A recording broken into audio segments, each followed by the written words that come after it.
شايفين من كيلو دي يا جماعه انا مطلعه كميه قد ايه؟ شايفين؟ بسم الله ما شاء الله اللهم بارك. والحجم كبير جدا. شايفين اهو ما شاء الله، كله ما شاء الله. شايفين الطراوه اللي موجوده فيه؟ شايفين الجمال؟ يلا بينا بقى كده بسم الله نبدأ ونشوف الطريقة بتتعمل ازاي بأسهل طريقة وأسهل مكونات. السلام عليكم ورحمة الله وبركاته. ازيكم يا حبايبي؟ عاملين ايه؟ يا رب تكونوا بخير. انا النهاردة هعمل لكم وصفة موفرة جدا، ممكن تكفيكم اسبوع كامل في اللانش بوكس للمدارس من غير اي تكاليف. كل التكلفة كلها هتبقى كيلو دقيق وخميرة، مفيش اسهل من كده طبعا ولا اوفر من كده. فانا هنا معايا كيلو دقيق وحطيت عليه ربع معلقه صغيره ملح، ومعايا هنا مبدئيا كوبايه فيها ميه، كوبايه ميه من الكبيره. هحط عليها الخميره 20 جرام خميره للكيلو. دي كده الباكت ده 10، وادي باكت تاني 10، يبقى كده ال20. تمام. هحط عليهم 3 معالق كبار سكر. ادي كده 3 معالق كبار سكر، وهحط عليهم حوالي نص كوبايه دقيق كله مع بعضه. انا جبت هنا الكوبايه الكبيره الستانلس دي علشان تاخد راحتها مع الخميره، او حوالي نص كوبايه دقيق كده او كوبايه زي ما انتوا عاوزين يعني. هقلبهم بقى مع بعض كويس قوي الاول.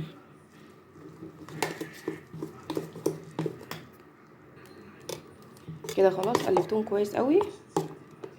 هسيبهم بقى وعادي ما فيش اي مشكله يعني، حتى لو فيها تكتلات زي كده ما فيش اي مشكله، هي كلها هتفك دلوقتي. فانا بقى هنا هغطيها بكيس او باي حاجه اهو. هلبس بس الكيس للكوبايه وهسيبها، هغطيها بقى كمان بفوطه وهسيبها لحد ما تخمر خالص. شايفين بقى هنا بسم الله ما شاء الله خبرت اهي، ما كملتش 5 دقايق. شايفين بقت عامله ازاي؟ دي بقى بيخلي العجينه يعني بعد ما بتستوي بتبقى فيها لحم كده. الحركه دي هي اللي بتخلي كده. فانا بقى هنا هفضيها على الدقيق، وهفضي كوبايه ميه، وهحط معلقتين 2 خل،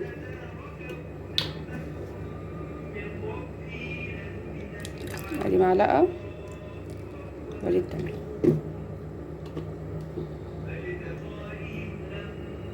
كوبايه الميه التانية انا هحط بقى نصها وهركن نصها على جنب عشان هشوف انا هحتاجها ولا لا.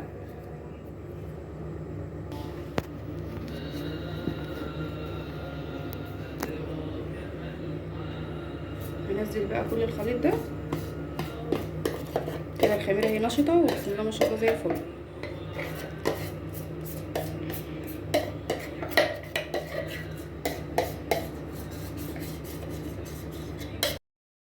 كده خلاص نزلت بقى كده الخليط بتاع الخميره، وده كمان بيساعد على ان العجينه تخمر بسرعه في وقت قليل يعني. كمان هنقلب بقى كل الخليط ده كده مع بعضه. طبعا هنا بقى خلاص انا هسيب بقى المعالق بقى وهخش بقى بقلب جامد بقى، ازود بقى الميه بقى كده حبه بحبه، واخش بقى كده بايديا. هفضل بقى اقلب بقى كل المكونات ديت، وهحط الزيت هحط منه معلقتين 2 كبار او 3 على حسب يعني الكميه اللي انت بتعمليها. والميه بزودها واحده واحده. هنا بقى الزيت طبعا اهو انا مش هحط ده كله، انا هحط بس معلقتين 2 كبار اهو. خلاص كده اظن مفيش اسهل من كده ولا اوفر من كده. هنا بقى طبعا هنقلب بقى كويس جدا، والميه زي ما قلت لكم هنحطها واحده واحده. هنا طبعا ياسمين كانت عماله تنكف فيا شايفين عماله تقول لي ايه؟ بتقول لي ايديكي ابيض من ايديا. مش عارفه عندها عقده ليه البت دي، قولوا لها اي حاجه، ده والله عسوله خالص ياسمين. هنا بقى كنت خلاص ركنت الطبق على جنب، وخدت بقى العجينه بقى ايه، وخدت بقى العجينه ما اقولكوش على الرخام. هنا بقى خلاص كنت عماله بقى عجنت فيها وخلاص خلصتها. طبعا بقى انا مسرعه لكم الفيديو عشان ما يبقاش طويل. حطيت بقى حبه زيت في الطبق، ورحت حطيت العجينه كده عشان تبقى فيها زيت من بره ومن جوه. ورجعت لكم بقى بعد بسم الله ما شاء الله. شايفين العجينه؟ شايفين الخمر؟ ما كملتش 10 دقايق. هنزلها بقى، هرش بس رشه دقيق صغيره. هنعمل ايه؟ نديها بالبوكس كده، نفضي الهواء. صح يا يوسف؟ صح. شايفين بقى عشان ادهنها زيت طلعت ازاي بمنتهى السهوله. زي ما بتحطي في الطبق زيت، تحطي برضو في الكيس اللي انت بتغطي بيه عشان برضو ما يلزقش فيها ويبقى سهل اللي انت بتشيليه. هنا انا قسمت العجينه بقى كده نصين، نص ركنته على جنب في الطبق، والنص التاني ده اللي انا هشتغل فيه. طبعا بقى رشه خفيفه كده من الدقيق. هنفرد العجينه، وتحاولي بقدر الامكان وانت بتفردي العجينه ان هي تكون مربعه او مستطيله، يعني ما تبقاش مدوره، عشان يعني بس تبقى سهله عليكي في اللف. هنا كده بقى انا بحاول ان انا اظبط من كل ناحيه. وطبعا العجينه بسم الله ما شاء الله كانت في ايديا ما اقولكوش عامله زي الملبن ما شاء الله، وكانت سهله جدا في التشكيل وفي الفرد. شايفين كلها هوا ازاي وحلوه اهي. هنا كده بقى طبعا كنت بحاول بقدر الامكان ان انا اظبطها تبقى مستطيله.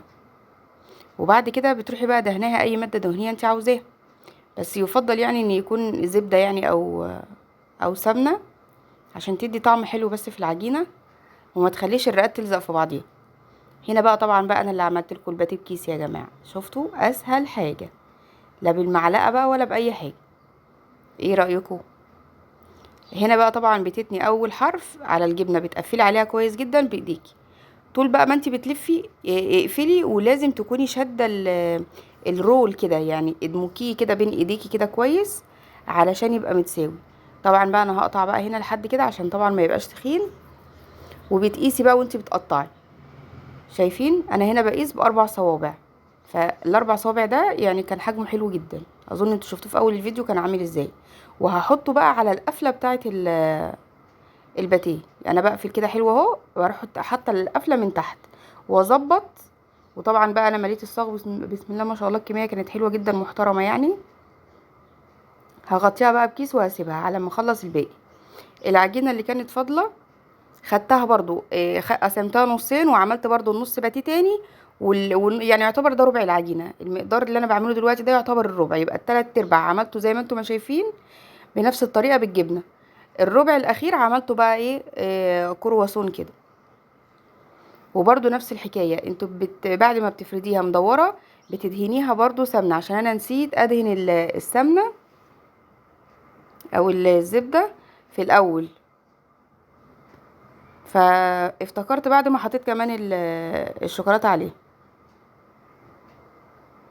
شايفين بقى كده انا بقطعها مثلثات بالحجم اللي انتوا عاوزينها، اي حجم بقى انتوا عاوزينه قطعوا المثلث عليه. وبعدين هقفل من الجناب على الشوكولاته، وبعد كده هلف. وانا بلف بشد نفس الطريقه اللي انتوا شايفينها دي. على فكره هي طريقه سهله جدا مش صعبه. بس بقى هنا في حاجه، يعني هو هنا انا مش عارفه ليه انا كنت حاطه في دماغي ان انا احط الشوكولاته بعد ما يستوي، بس انا والله مش عارفه ايه اللي خلاني حطيته خالص دلوقتي. انا مش عارفه، بس قدر الله ما شاء فعل، يعني مش مهم. هبقى اعمله لكم مره تاني يعني بعد ما يستوي. هحشيه بعد ما يستوي. هنا بقى الباتيه كان ما شاء الله خمر خالص اهوت. جبت بقى بيضه ربيتها كده مع معلقه خل عشان ما تعملش اي ريحه زفاره، ودهنت كل الوش وحطيت على الوش سمسم. عايزه بقى تحطي سمسم بس حطي، عايزه تحطي بقى سمسم وحبه البركه. انا بصراحه كان نفسي احط حبه البركه بس ما كانش عندي. هتحطيه بقى على فرن سخن في درجه حراره 180 بس كده. رجعت لكم بقى تاني بعد ما خلصت كل الكميه بسم الله ما شاء الله وسويته. شايفين من كيلو دقيق يا جماعه انا مطلعه كميه قد ايه؟ شايفين بسم الله ما شاء الله اللهم بارك. والحجم كبير جدا. شايفين اهو ما شاء الله كله ما شاء الله. شايفين الطراوه اللي موجوده فيه؟ شايفين الجمال؟ يعني ما شاء الله الاحجام بتاعته حلوه جدا.